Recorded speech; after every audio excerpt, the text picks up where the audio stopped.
Welcome to my E0 Silver Wolf guide, where we will start focusing on her as a pure support unit. And when I mean pure support unit, I mean that she does not do damage.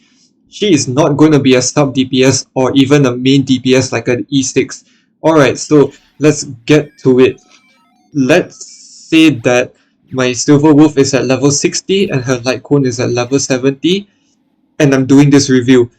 Well, the reason why I'm doing this review is because I have cleared Memory of Xianzhou stage 6 using a Silver Wolf, an under-leveled Silver Wolf by 20 levels. So I'll show you how to build this and why I think this guide will shock most of the Silver Wolf players out there.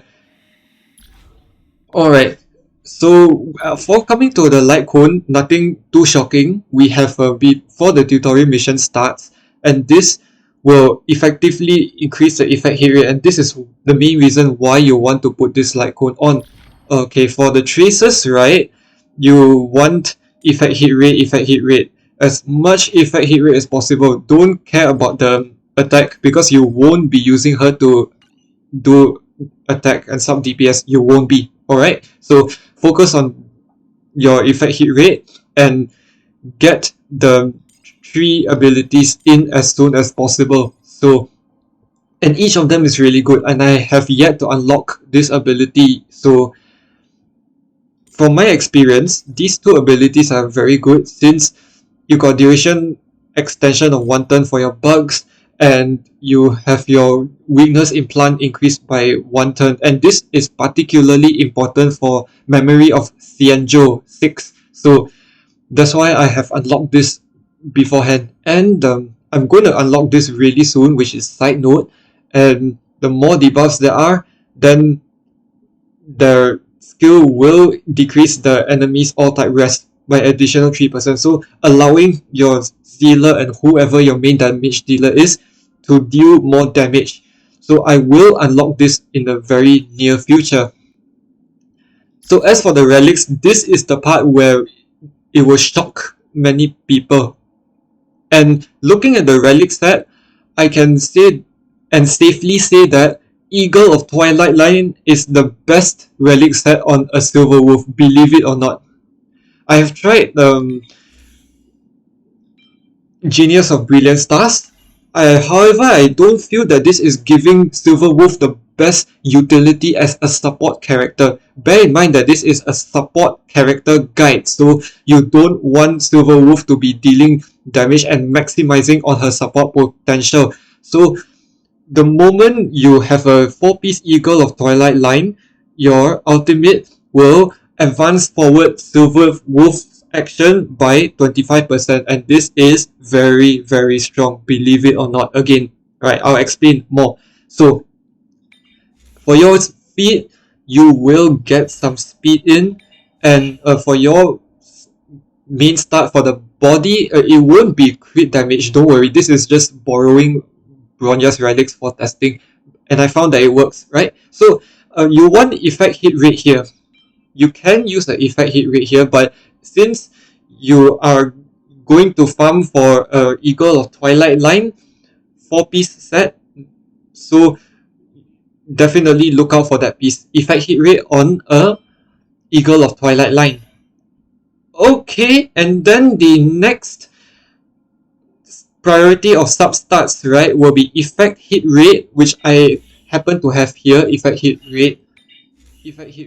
Speed also is very important, and so it happens that if you have enough effect hit rate like me, I think 75% is okay, but you definitely want like 100% effect hit rate, because do remember that all the bosses in those end game content have their own effect rest.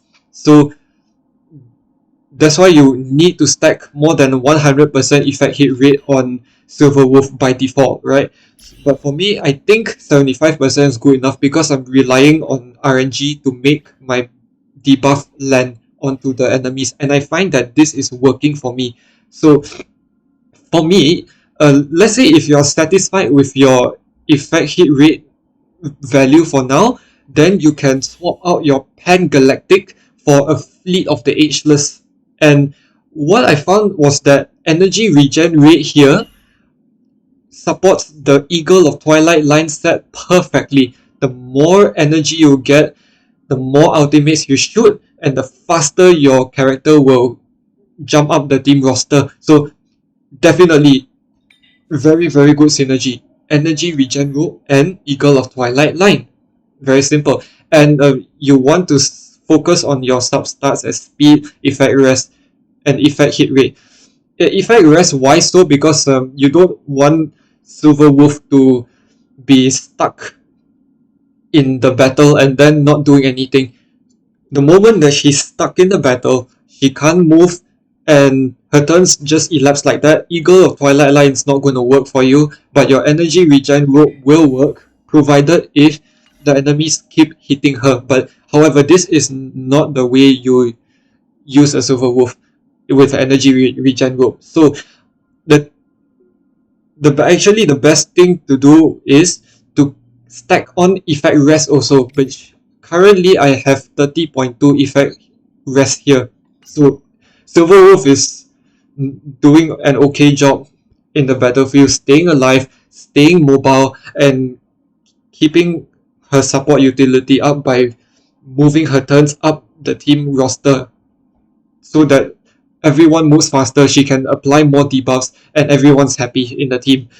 Right.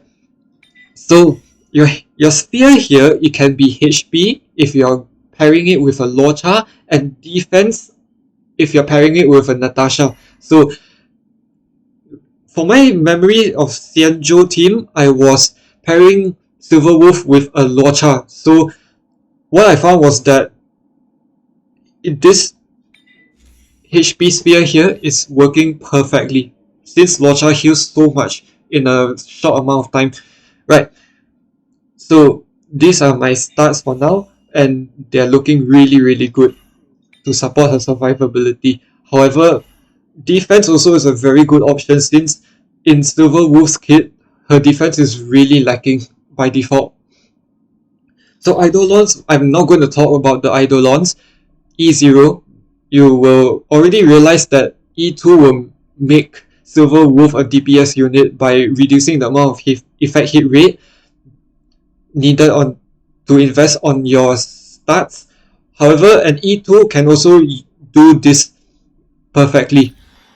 Can be also a support role perfectly. And definitely if you have an E2, you will reduce the amount of effect hit rate that you need to put in your sub stats and your main stat. And this allows you to eventually replace Pan-Galactic with Fleet of the Ageless. And I find that this is doing quite a good job for now. Right. So for Memory of Xianzhou 6, for my second team, I was using Sealer, Locha, Silver Wolf, and Trailblazer Fire. However, you want a Fushuan in your shielder unit side, or if you feel that you don't need a shielder because you have Locha, that's totally fine. You can also use like Yukong for example, but Yukong is only for advanced players. So you might want to focus on other support units like Bronya for example. However, I feel that I need the survivability more, so Trailblazer Fire is there. But then again, Bronya is also good for this stage because they already have weakness here. Like Kafka has all the weaknesses stated here except for our team that doesn't have physical weakness. So, and our team is having Wind, Imaginary, and Quantum. So this team can actually work provided that your Locha can heal fast enough. And definitely Locha is capable of doing that. So the only weakness that you're going to apply here is Quantum. And this is why I was able to clear Memory of Xianzhou stage 6 with 3 stars.